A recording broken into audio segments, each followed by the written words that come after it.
जी, अस्सलाम वालेकुम। उम्मीद है कि आप तमाम दोस्त खैरियत से होंगे और आज का दिन भी ट्रेडिंग के हवाले से अच्छा गुज़रा होगा। पहले तो आपसे एक दरख्वास्त है कि मार्केट की क्लोज़िंग जो है वो हो चुकी है, रफ़ली कोई 15-20 मिनट गुज़र चुके हैं। अगर ये कैलकुलेशन में कुछ डिजिट्स जो हैं वो कुछ ऊपर-नीचे आपको बाद में नज़र आएँ तो बराए मेहरबानी उसको इग्नोर कीजिएगा। मुझे कहीं जाना था, तो मैंने सोचा कि पहले वीडियो बना ली जाए। तो चलते हैं जी और बात करते हैं डिजिट्स को प्लीज़ ज़रा इग्नोर कीजिएगा।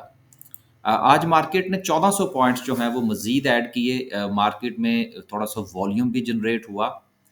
कल जिस वक़्त हम डिस्कस कर रहे थे कैंडलस्टिक चार्ट को, तो उस पे मैंने जो था वो आपके साथ एक चीज़ डिस्कस की थी कि मार्केट जो है वो अपनी सपोर्ट की तरफ बढ़ रही है और सपोर्ट पर नज़र रखी जाए और उसके बाद जो है वो मार्केट में बेहतरी जो है वो आ सकती है। तो देखिए जो एनालिसिस होता है या हम प्रेडिक्शन करते हैं, ये इफ़ और बट के साथ चलती है।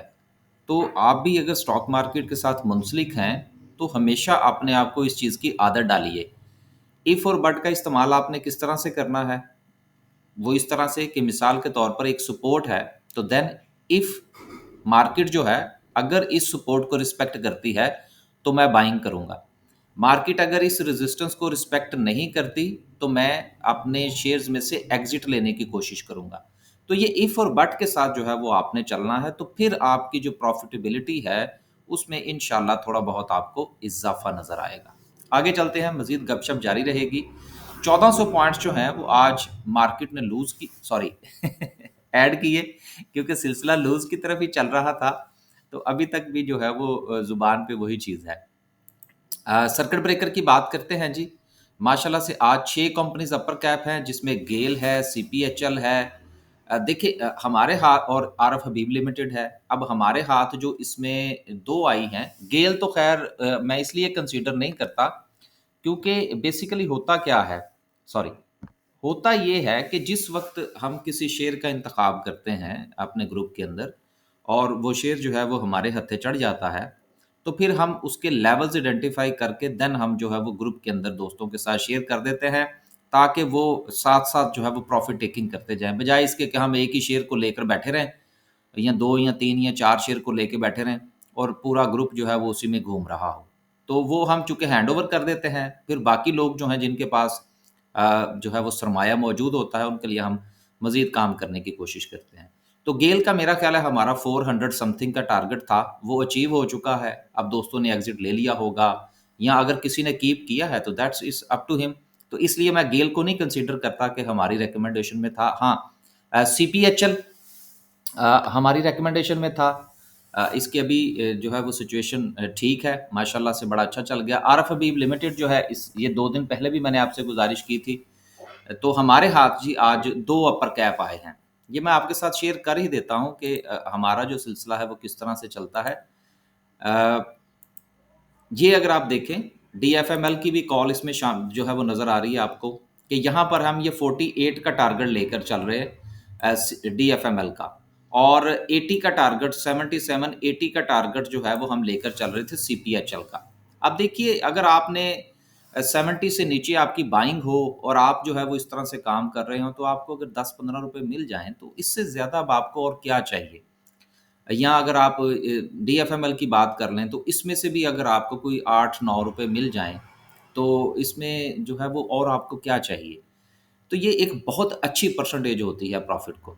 तो गुज़ारिश करने का मकसद ये है कि हम इस तरह से काम करते हैं, ग्रुप हमारा ठीक है, स्विंग का भी है, डे ट्रेड का भी है, लेकिन डे ट्रेड में हमारी कोशिश ये होती है कि हम कॉल्स निकालें और निकालने के बाद फिर इस तरह से हैंडओवर कर दें और उसके बाद जो दोस्त अहबाब है वो प्रॉफ़िट टेकिंग करते रहें। आगे चलते हैं जी, अगर आप हमारा ग्रुप जॉइन करना चाहते हैं, तो ये 2 नंबर्स हैं जी, ये दोनों मैं आपके साथ शेयर किए देता हूँ। बाकी माशाल्लाह और भी थे जिसमें ओजीडीसी था, पीपीएल था, कुछ और भी हैं इंशाल्लाह, वो मंडे को डिस्कस करेंगे आपके साथ। ये 2 नंबर्स हैं जी, इन दोनों में से किसी भी नंबर पर राब्ता फ़रमाइए और अगर आप हमारा ग्रुप जॉइन करना चाहते हैं तो कर सकते हैं। स्विंग का ग्रुप भी है, डेली बाय सेल का ग्रुप भी है। इन दोनों में से कोई भी ग्रुप आप जॉइन कर सकते हैं। इसके अलावा हमारा लाहौर में इवेंट है जी इस 19 तारीख को यानी कि परसों। अगर आप ये जॉइन करना चाहते हैं तो ज़रूर कीजिए। बहुत ही मामूली सी फीस है, जस्ट रजिस्ट्रेशन। और इसमें हम स्टॉक मार्केट पर भी बात करेंगे, इसमें हम मनी मार्केट पर भी बात करेंगे। इसके हवाले से आपको कोई भी इन्फॉर्मेशन चाहिए हो तो बेहतर तो ये है कि आप इस नंबर पर राब्ता करें और रजिस्ट्रेशन करवाएं। लेकिन अगर यहाँ से आपको रिप्लाई ना आए तो देन आप ये मेरे नंबर पर भी राब्ता कर सकते हैं। फिर मैं इंशाल्लाह आपको राब्ता जो है वो जब आप करें तो आपको रिप्लाई करने की कोशिश करूँगा। बस ये थी हमारी एडवर्टाइजमेंट। अब चलते हैं आगे। आज मार्केट में 1400 पॉइंट्स मार्केट ने ऐड किए। सबसे बड़ी खबर जो थी जिसने मार्केट को मुतासिर किया वो इमरान खान साहब की 14 साल कैद जो है वो उनको सुना दी गई है। अब देखिए, 2-3 चीज़ें बड़ी अहम हैं, जिनमें से सबसे अहम चीज़ ये है कि आपकी पॉलिटिकल एफ़िलिएशन कोई भी हो, हम तो नज़र रख के बैठे हुए थे मार्केट के ऊपर। और मैं दोस्तों से भी बात कर रहा था कि भई जो केस है उसके बाद मामलात होंगे। अब यहाँ पर मैं आपको एक चीज़ दिखाना चाहूँगा। ये आप अगर गौर कीजिए कि मार्केट जो है वो पहले ये चल रही थी और देन उसके बाद ये बड़ी वाली कैंडल जो है ये आपको नज़र आ रही है, जो कि फ़ौरन उस अनाउंसमेंट के बाद बनी, जबकि 14 साल कैद की जो बात थी वो मीडिया में फैली। अब इसके साथ नीचे जो लगने वाला वॉल्यूम है आप उसको देखें। तो बात करने का मकसद ये है कि पॉलिटिकल एफिलिएशन आपकी कोई भी हो, लेकिन अगर आप स्टॉक मार्केट में काम करते हैं तो फिर आपने वो काम करना है, उस तरीके से काम करना है जिस तरह से आपको कैंडलस्टिक कह रही है। अब जिस तरह से, अब मैं थोड़ा सा यहाँ पे और ऐड कर दूं फिर इंशाल्लाह आगे चलते हैं। आपको याद होगा कि कल जो था, बल्कि परसों मैंने ये चीज़ डिस्कस की थी कि मार्केट का ट्रेंड जो है ये चल रहा है और उसके बाद ये ट्रेंड ब्रेक हो गया था। कल मैंने आपसे गुजारिश की थी कि 1,13,500 की जो सपोर्ट है ये इसको आप, इसके ऊपर आप नज़र रखें और यहाँ से बेहतरी जो है वो मार्केट में आ सकती है। तो बेसिकली हमने देखना है कि हमारा मार्केट का ट्रेंड क्या कह रहा है, वॉल्यूम्स क्या कह रहे हैं, लॉस एंड प्रॉफिट क्या कह रहा है। अगर आप मेरी इस बात से इत्तेफाक नहीं करते कि जी इमरान खान साहब की खबर का स्टॉक मार्केट के साथ क्या ताल्लुक है, तो मेरा ख्याल है कि शायद आप स्टॉक मार्केट में काम नहीं कर सकते। आप अपना पैसा जो है वो मार्केट में डुबो देंगे।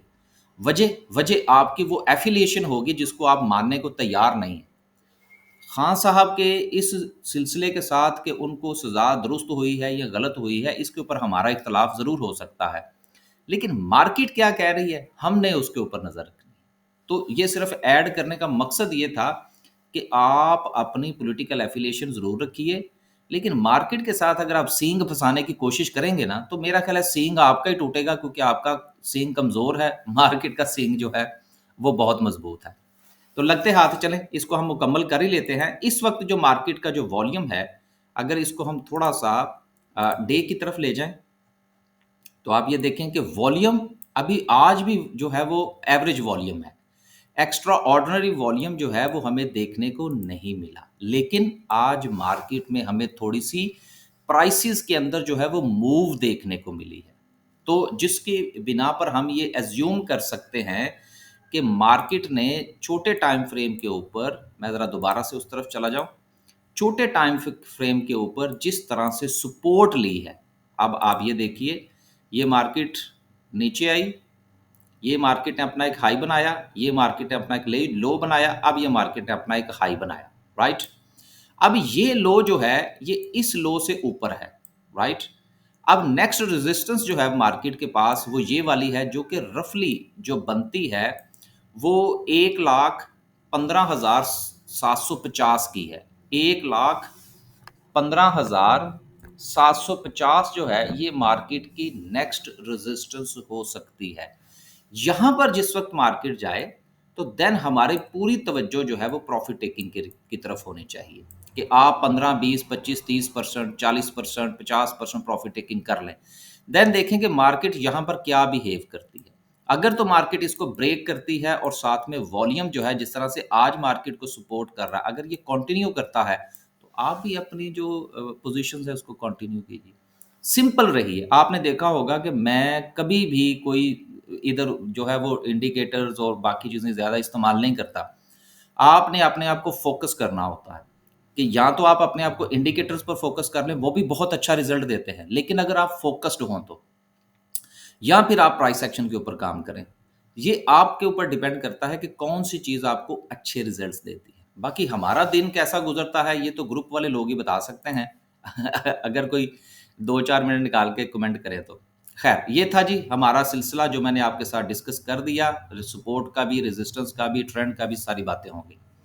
खान साहब वाली जो खबर थी वो भी डिस्कस हो गई। आगे चलते हैं जी। अगली खबर ये है कि रिसर्च रिपोर्ट्स जो है वो धड़ाधड़ आ रही हैं और एयरलिंक के हवाले से रिपोर्ट ये है कि ये जून 2025 यानी कि अभी मुस्तकबिल करीब में ही ₹260 का हो सकता है।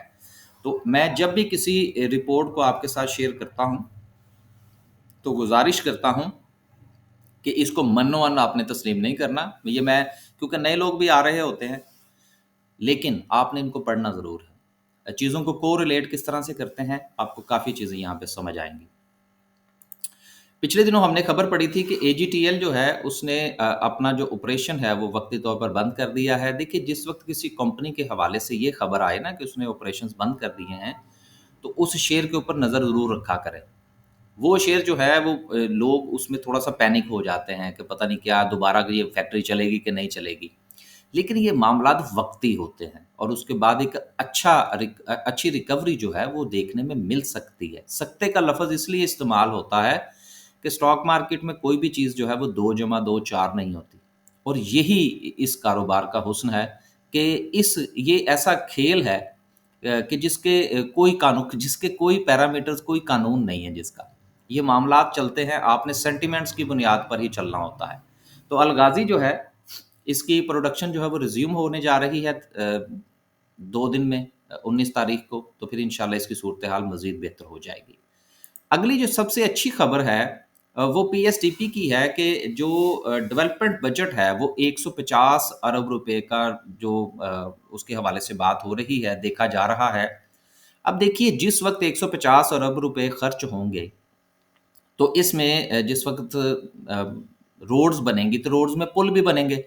जब पुल बनेंगे या सड़कों के किनारे जो है वो फुटपाथ बनेंगे या दरमियान में वॉल बनेंगी और इसके अलावा बहुत सारी सड़क के अंदर भी मामलात ऐसे होते हैं जहाँ पर स्टील और सीमेंट इस्तेमाल होता है। तो लिहाजा ये बहुत अच्छी और बड़ी खबर है। अगर ये मामला इसी तरह चलता है तो सीमेंट और स्टील सेक्टर में हम आने वाले दिनों में बेहतरी देख सकते हैं। और आपको इसके साथ आप ये खबर और मिलाइएगा कि पिछले दिनों हमने खबर पढ़ी थी कि सीमेंट की प्राइसेस जो हैं उनमें कमी वाक़या हुई है। तो एक तो सीमेंट की प्राइसेस कम हुई हैं थोड़ी-सी।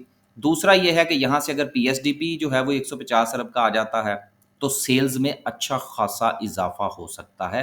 सीमेंट में भी और स्टील के अंदर भी, इन दोनों सेक्टर्स के ऊपर नज़र रखने की ज़रूरत है। अगली खबर जो है वो एडीबी की है जिसने ये कहा है कि इनका जो प्रोजेक्ट है 1.25 अरब डॉलर का, उसमें डिलेज़ आ रहे हैं। देखिए, पाकिस्तान में ये काफ़ी मर्तबा ये चीज़ देखी गई है कि जिस वक़्त कुछ बाहर के जो प्रोजेक्ट्स होते हैं, बाहर से पैसा आ जाता है, लेकिन वो मामलात जो है वो वक़्त पर निपटाए नहीं जाते। जिसकी बुनियाद पर ये होता है कि बाज़ औक़ात जो फंडिंग आई होती है वो वापस चली जाती है। तो उम्मीद रखते हैं जी कि 1.25 बिलियन जो है ये पाकिस्तान में रहेगा और इस्तेमाल होगा, जिससे हमारे फ़ॉरेन रिज़र्व्स जो हैं उनमें बेहतरी आएगी। सीमेंट के हवाले से हमने एक खबर तो पढ़ दी। दूसरा जो है, अब देखें, ये उसी के साथ ही खबर आई है कि जिसमें ये कहा गया है कि प्रॉफ़िट्स जो है वो एक्सपेक्टेड है दूसरे क्वार्टर के अंदर उसमें इज़ाफ़ा हो सकता है। तो ये तो थे उस बुनियाद पर कि जो हमने बात की थी, मेरा ख़्याल है लास्ट वीक। लेकिन जो पीएसडीपी की खबर है वो आज की है। अगर आप उसको भी फैक्टर इन करें तो मेरा ख़्याल है कि इसमें जितना एक्सपेक्टेड है उससे भी ज़्यादा बेहतरी आ सकती है। आखिरी खबर जो है वो वर्ल्ड बैंक जो है वो अपग्रेड करने जा रहा है पाकिस्तान की जो ग्रोथ की फोरकास्ट है 2.8% की 2025 के अंदर। देखें, इनकी जो कैलकुलेशन है, अगर ये बेहतर समझते हैं कि क्या मामलात हैं, लेकिन मैं इस खबर के साथ जो दूसरी बात है उसको ज़रूर लिंक करूँगा कि हमारी ग्रोथ या हमारी स्टॉक मार्केट या हमारे दीगर मामलात, इन सब का डायरेक्टली ताल्लुक है हमारी पॉलिटिकल स्टेबिलिटी के साथ। अगर हमारे यहाँ पॉलिटिकल स्टेबिलिटी नहीं होगी और इसी तरह से एक दूसरे की टांगें खींचने का सिलसिला जारी रहेगा, तो फिर सस्टेनेबल ग्रोथ जो है वो हमारे यहाँ बहुत मुश्किल है। अभी तक की जो सूरत हाल है वो हमें बहुत अच्छी नज़र आ रही है, मार्केट परफॉर्म कर रही है, महंगाई की शरह नीचे आ रही है, उसके साथ साथ शरह सूद में कमी हो रही है। लेकिन अगर जो पॉलिटिकल जो हीट अप है मामला, वो अभी तक भी हीट अप ही है, उसमें अभी वो कूल डाउन नहीं हुआ। इसलिए कोई भी बहुत बड़ा फैसला लेने से पहले पाकिस्तान में इस वक्त लम्हे मौजूद में जो पॉलिटिकल इंस्टेबिलिटी है, इसको ज़रूर फैक्टर इन कीजिएगा। बस जी, आज मुझे काफ़ी जल्दी थी, लेकिन फिर भी मैंने कुछ चीज़ें निपटाने की कोशिश की। अब तक के लिए सिर्फ इतना ही, इजाज़त दीजिए। अल्लाह हाफ़िज़।